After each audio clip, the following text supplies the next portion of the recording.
Yevropa davlatlaridagi faoliyatlarini davom qildirayotgan Markaziy Washingtondagi Uyg'ur harakati tashkilotining raisi Ravshan Abbos va Uyg'ur tadqiqot markazining mudiri Abdulhakim Idris apandi 19 martdan 22 martgacha Polsha poytaxti Varshavada bir qator muhim faoliyatlarni va uchrashishlarni olib borgan. Ondan ular 23-24 mart kunlari Germaniyaning poytaxti Berlinda ziyoratda bo'lib, Tashqi ishlar ministrligining Xitoy ishlariga mas'ul xodimi Martin Tummel apandi va ba'zi tadqiqot markazlarining xodimlari bilan uchrashib, Uyg'urlarning hozirgi og'ir vaziyatini anglatgan. Shundaqla ba'zi talablarni o'tirg'a qo'ygan.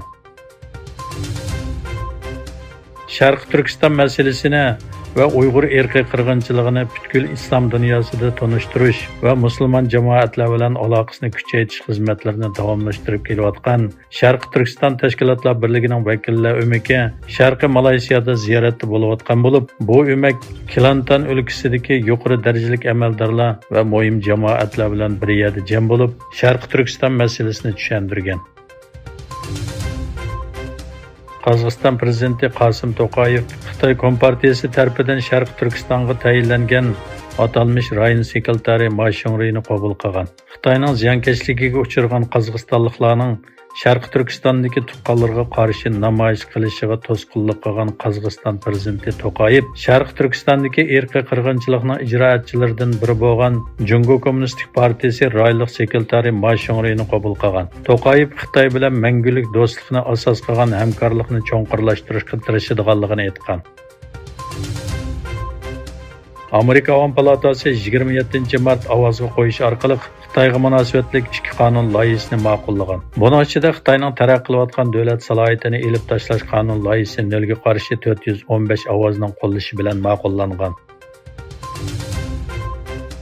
Rossiyaning muavin bosh ministri Aleksandr Novak o'tgan yili Hindistonga neft toshish miqdorining 22 hassa oshganligini aytdi.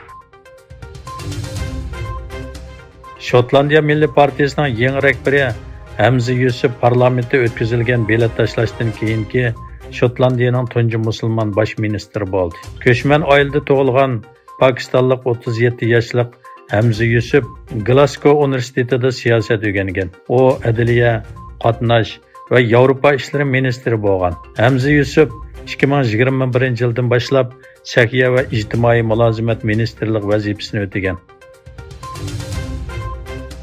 O'zbekiston bu yil iqtisodga 11 milliard dollar chet el mablag'ini jalb qilishni planlagan. O'zbekiston Prezident axborot ishxonasining bayonotiga qaraganda, Prezident Shavkat Mirziyoyevning qatnashishi bilan mablag' selish, eksport va xalqaro hamkorlik to'g'risida yig'in ochilgan.